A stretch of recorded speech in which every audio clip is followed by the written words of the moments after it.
व्यापारों में जो राजनीतिक व्यक्ति रहता है उसका धीरे धीरे उन चीज़ों में अपना एक स्वामित्व रहता है, उसमें धीरे धीरे कब्जा होता है, जिससे आर्थिक स्थिति संपन्न होती है। क्षेत्र की जितनी भी बड़ी समस्याएं हैं, जितनी भी बड़ी गतिविधि है, उनमें हर एक चीज़ों में आपके बिना इन्फॉर्मेशन के या बिना आपके सूचना के कोई चीज़ें वहाँ पर घटित वो कोई भी कार्रवाई नहीं होगी। प्रशासन की हो, चाहे डैम बनाने की हो, चाहे कोई पुलिस प्रशासन की कार्रवाई हो, अगर उस क्षेत्र में अगर कोई ऐसा व्यक्ति पदाधिकारी रहता है तो थाना प्रभारी भी एक बार जरूर टच करता है कि साहब आपके क्षेत्र में ये घटना हुई है और हम आ रहे हैं। चाहे आप सरपंच हो तो भी कई बार कोई भी टीआई जो है सीधा उस गांव में जाने से पहले सरपंच को फ़ोन लगाता है, साहब आपके गांव में ये हुआ कि नहीं। एक पावर अपने हाथ में रहती है। कोई भी पटवारी आता, कोई विवाद होता तो एक बार वो सबसे पहले सरपंच को फ़ोन लगाता है। क्यों? क्योंकि उस गाँव का मुखिया होता है सरपंच।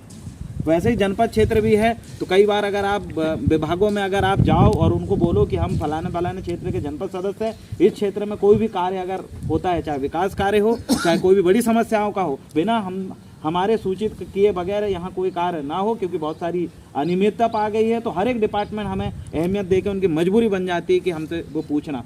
और ये पहली सीढ़ी होती है। उसके बाद जिला पंचायत क्षेत्र भी होता है, तो उसके बाद फिर विधायक, फिर सांसद।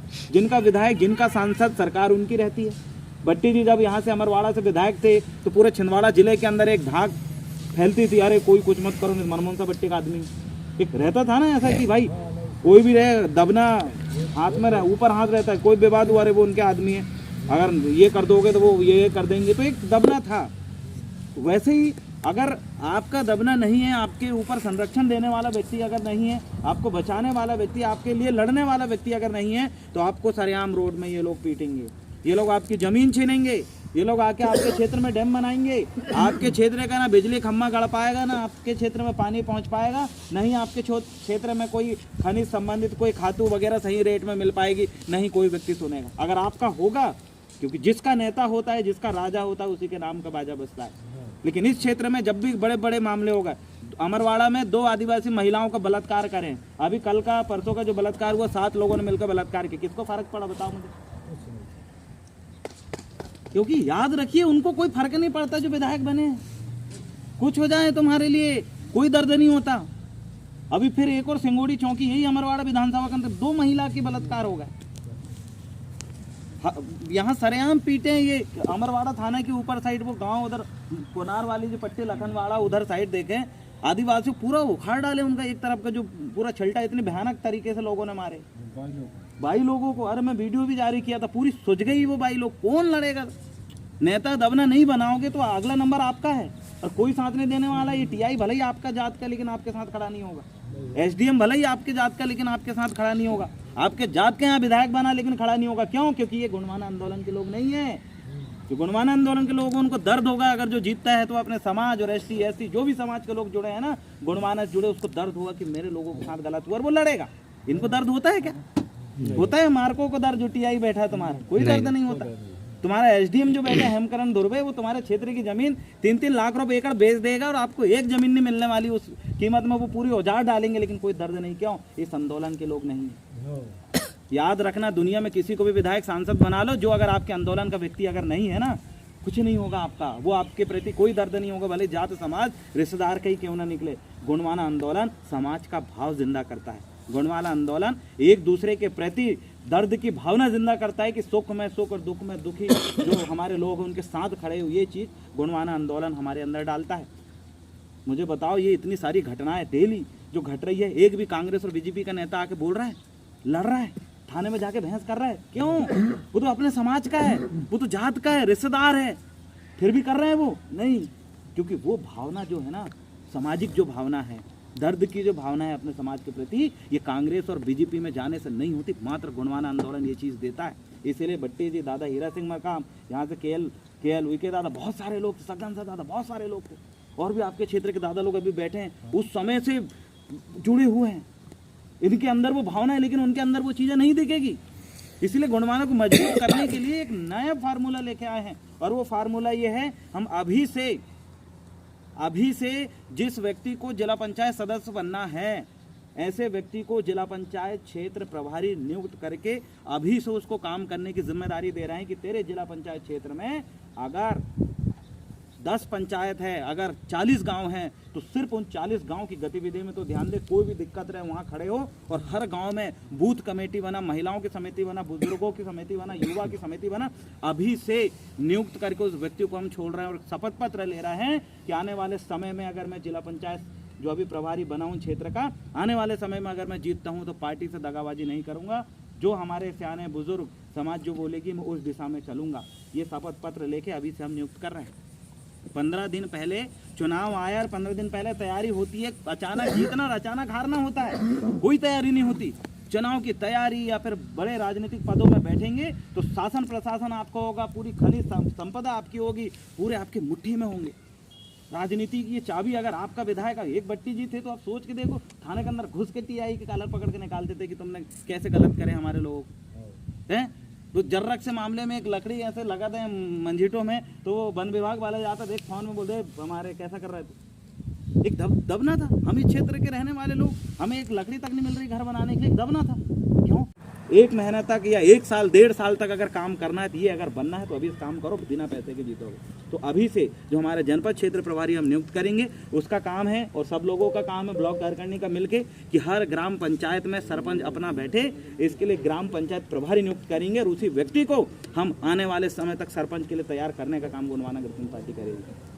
उसके बाद हर एक वार्ड में भी अगर कोई व्यक्ति होगा तो वार्ड मेंबर जो वार्ड पंच का रहता है उसके लिए भी हम तैयारी करवाएंगे, और अभी से ये चीज़ें शुरू करनी है, अभी से नियुक्तियां हमें करनी है। उसके लिए हमें ब्लॉक कार्यकारिणी बनाना, और आने वाले समय में जब आपका सरपंच आपका होगा, जनपद आपका होगा, जिला पंचायत आपका होगा, तो याद रखिएगा जनपद अध्यक्ष भी आपका होगा और जिला पंचायत अध्यक्ष भी आपका होगा। जब इतने बना ही लिए तो विधायक सांसद कौन से खेत की मूली है, तो अचानक बन जाएंगे। तो सरपंच जनपद सब जगह आपका कब्जा है, तो चटनी के समोसा के साथ चटनी फ्री जैसे मिलती है ना, वैसे विधायक और सांसद आपको फ्री मिलेंगे। क्यों? क्योंकि बूथ जीतता है तभी तो सांसद जीतता है, बूथ जीतता है तभी तो विधायक जीतता है। अगर 350 बूथ है, अगर तुम 200 बूथ अगर जीत गए तो वैसे ही जीत गए। याद रखिएगा, विधायक और सांसद का चुनाव जीतने के लिए बूथ जीतना पड़ता है, और बूथ तो वैसे ही जीत जाएंगे जब आपका सरपंच और जनपद और जिला पंचायत होगा। इसलिए मैं बोल रहा हूँ, समोसा के साथ जैसे चटनी फ्री मिलती है, मिर्ची फ्री मिलती है, वैसे ही जनपद, जिला पंचायत और सरपंच चुनाव में जब आप फतेह हासिल कर लोगे तो विधायक और जो सांसद आपको चटनी के जैसे फ्री बनेंगे आपके। इसलिए सबसे पहली सीढ़ी हम कंप्लीट करते हैं, और हमारे पास कोई पैसा नहीं है, हम अभी से काम करेंगे। क्या काम करेंगे? हमारे क्षेत्र की कोई अगर समस्या है तो हर मासिक बैठक होगी, वहाँ पर हमें हमारे ब्लॉक अध्यक्ष के सामने रखना और मिलकर उनके लिए लड़ना। हमारे क्षेत्र की कोई समस्या आ गई या कोई बड़ा कार्यक्रम भी हो रहा है और नहीं भी हो रहा है, सरपंच तो बनना है कहना ना, तो चलो कार्यक्रम कराओ। गोंडवाना सम्मेलन हर एक गाँव में होगा कहना भैया, पर डे रोज़ रात को होगा, हर गाँव के लोग। जब जगह जगह सम्मेलन अगर होने लगता है तो लोग जागरूक होने लगते हैं, एक प्रभाव पड़ने लगता है। पहले कितना सम्मेलन होते थे बताइए, मतलब क्षेत्र भर जाते थे, क्योंकि उससे जागरूकता आती है, उससे जोश आता है। कुछ हो ना हो लेकिन जोश जुनून है। अरे नाच गाने देख के लोग एक्टिव होते हैं। अरे हम हैं गोंडवाना वाले, जिनने कभी गोंडवाना का पीला गमछा नहीं खरीदा वो भी सम्मेलन में जानू करके गमछा जरूर लेता है। और जब गमछा खरीदने लगता है तो धीरे धीरे बात आने लगती है। ऐसे वक्ताओं की एंट्री अपन यहाँ पर करवाएंगे। जब वक्ता ऐसे आएंगे यहाँ पर, वो बोलेंगे तो कहीं ना कहीं हमारे अंदर मोटिवेशन आएगा, फिर आएगा, सारी चीज़ें हम व्यवस्थित तौर पे जीतेंगे। इसलिए मैं आप सभी से निवेदन करने आया हूँ कि आइए सबसे पहले इस फार्मूला पे, इस मिशन पे काम करके अभी से हमारे लोगों को तैयार करते हैं, और हर गांव में बूथ कमेटी अभी से मजबूत करते हैं। आने वाले समय में इतनी मजबूत कर देंगे कि हमारे लोगों को कोई दारू मुर्गा पैसे में भी नहीं खरीद पाएगा, इतना मजबूत कर देंगे। क्यों? क्योंकि भीलों ने कर लिए हैं, अब गोंडों की बारी है इधर, और हमें सबको लेना है। क्यों? क्योंकि हमने प्लानिंग बनाया है कि छिंदवाड़ा से किसी को लड़ाएं तो मुस्लिम समाज के लोगों को लड़ाएंगे। वहाँ से अगर उनको लड़ाएंगे तो उनको बोलेंगे जितने भी मुस्लिम समाज के लोग या आपके हर्रई अमरवाड़ा में हैं, आप गोंडवाना को वोट दो। क्यों? क्योंकि आपके व्यक्ति को हमने छिंदवाड़ा से मौका दिया, हम वहाँ से जिताने का काम करेंगे। हम आपको वहाँ साथ देंगे, आप हमें यहाँ साथ देंगे। परासिया में हमने एससी समाज, जो कतिया समाज है, मेहरा समाज, उनको वहाँ से मौका दे रहे हैं, और हम बोलेंगे उस समाज के लोगों से कि आपके लोगों को हम परासिया में साथ देंगे, हम खड़े कर रहे हैं, हमारी वोट जाएगी, हम आपको वहाँ साथ दे रहे हैं, आप हमें अमरवाड़ा में साथ दो। चौरई में लोधी समाज के लोगों के लिए हम तैयारी कर रहे हैं, वहाँ लोधी समाज को तैयार कर रहे हैं। जब लोधी समाज को बोलेंगे कि हमारा पूरा आदिवासी का वोट आपको हम देने के लिए तैयार है, आपका जो लोधी पट्टी है ये कोनार वाली, उसकी वोट तुम इधर कन्वर्ट करो। इस तरीके से सामाजिक समीकरण बना के हम तैयारी कर रहे हैं। लेकिन पहली सीढ़ी यही है, क्या? सरपंच चुनाव, जनपद और जिला पंचायत। इसके लिए अभी से मैं उदाहरण के तौर पे इनको बोलूँगा अरे यार वहाँ जाओ बैठक लेना, ये बोलेंगे अरे यार मेरे पास टाइम नहीं। बोलूँ क्यों, जनपद बनना है कि नहीं, जाना तो पड़ेगा 1 घंटे के लिए बिना पैसे के जनपद बनना है कि नहीं, तो जाओ बैठक ले लाई। तो एक वजह लग गई ना, बिना उसके बोले तो इनको बोलो कि जाओ वो बाजू वाला गाँव बैठक लेकर आओ, ये काना पूसी करे, लेकिन सरपंच बनना है कि नहीं, जिला पंचायत बनना है कि नहीं, प्रभारी बनना है ना, बैठक लेने से जान पड़े फोकट में अगर बनना है तो एक वजह बन जाती है। अगर आपको बता दें कि छिंदवाड़ा में आपको कुछ मिलेगा, क्या मिलेगा, आपको कुछ बड़ा मिलने वाला है, तो आप यहाँ से बढ़िया चाव से जाओगे। अगर मैं बोलूँगा छिंदवाड़ा जाओ रे, आपको पता है कुछ होना जाना है नहीं है, अरे जाते हैं हिले डुले करा जाते हैं, लेकिन एक वजह बना दिया मैं तो कि कुछ मिलने वाला है आपको, तो जरूर पूरे साथ दच के जाएंगे कि यार कुछ तो वैसे ही हर चीज़ के पीछे एक वजह होती है। और इसलिए मैं कह रहा हूँ कि आपके काम करने के भी कोई वजह है, क्योंकि जिस जगह, जिस आंदोलन में, जिस कंपनियों में, जिस संस्था में, जिस समाज में अगर काम करने की वजह नहीं होती, वो समाज कभी आगे नहीं बढ़ता। वजह भी तो होनी चाहिए, लड़ने की वजह। आपको बोलें कि यहाँ 100 लोग खड़े हैं, आपको लड़ना है, आप बोलोगे अरे काहे के लिए लड़ना फालतू में। अगर आपको बोले कि यहाँ 100 लोग खड़े हैं और आप 1000 लोग हो, आपको इसलिए लड़ना है क्योंकि वो लोग आपकी ज़मीन छीनने के लिए, आप बोलोगे कैश छीन लें, अब भी बताओ निकाल रहे लग क्यों, वजह बन गई ना, कैश छीन ले ज़मीन हमारी जगह, बिना होके छीन ले कहता हमारे बाप दादा गड़े जा ज़मीन में, कैसे छीन लेगा, क्योंकि वजह बन गई ना, आप लड़ लोगे आप। इसीलिए काम करने की भी एक वजह होनी चाहिए। अगर वजह नहीं है तो आपके अंदर वो उत्साह नहीं रहेगा, वो काम करने की ललक नहीं रहेगी। और मुझे ऐसा लगता है कि आपके अंदर के काम करने की ललक, जब तक राजनीति एक ऐसी कुंजी है जिससे हर एक ताला की चाबी खुल जाएगी, बिजली विभाग की भी खुल जाएगी, थाना की भी खुल जाएगी, ये तुम्हारो वन विभाग की भी चाबी खुल जाएगी, रेत खदान की खुल जाएगी, गिट्टी क्रैशर की, सब चीज़ की चाबी खोल सकती है। इतनी खतरनाक राजनीति है। टीकाराम चंद्रवंशी जी और नितिन तिवारी जो अभी जिलाध्यक्ष के लिए दावेदारी करे, सोचो अमरवाड़ा से नाम कमा के वो तो जिलाध्यक्ष बने, बोले पूरा जिला में राज करें, बोले हम क्या कर रहे हैं। आज भी मोनिका वो उधर गई, क्या हुआ बेचारी, दावेदारी करा अभी नितिन तिवारी ने, हो सकता है बन ना जाए, बन भी रहा है। सोचो क्या किया उनने, कुछ नहीं किया। मोनिका को बीजेपी में ले गया, कोई कारो कुत्ता नहीं जानता, मोनिका जैसे ले गए वो नाम बड़ा उछल गया। सोचो जिलाध्यक्ष बन रहा है मोनिका, वहीं की वहीं, अभी पोस्टरों में फोटो नहीं, कुछ नहीं इस्तेमाल कर रहे हैं ये लोग। ये चीज़ हमें देखना पड़ेगा, दुनिया आगे बढ़ रही, हम कहाँ हैं? इतने हर रही में देखो कौन कौन कका बन के बैठ जा रहा है। मतलब जिनका क्षेत्र है, जिनको यहाँ राजनीति में राज करना चाहिए, वो तो सबसे पीछे की लाइन में खड़े हैं और दूसरे लोग मजे मार रहे हैं। ये काम नहीं चलेगा। और आपकी वजह बनाने के लिए सबसे बेहतरीन तरीका है, हम ब्लॉक कार्यकारिणी के यहाँ गठन के लिए आए हैं। ब्लॉक कार्यकारिणी, युवा मोर्चा और किसान मोर्चा, इनका गठन करने के पश्चात जिनको भी जिन जिन क्षेत्रों से चुनाव लड़ना है, वो अभी से एक लिस्ट रेडी कर लीजिए। और उनका स्पेशल अलग से हम कुछ वरिष्ठ अपने बीच में हैं, उन लोगों से एक अलग से ट्रेनिंग प्रशिक्षण टाइप करा के पूरी तैयारी हम करवाएंगे। अभी इतनी तैयारी करवा देंगे कि आपके टक्कर में खड़ा होने वाला कोई भी जनपद, जिला पंचायत और सरपंच आपको हराने की सोचेगा ही नहीं, कितना ही पैसा खर्च कर दे, इतना माहौल अपन बना देंगे। वो बनाने के लिए हम आपके साथ हैं।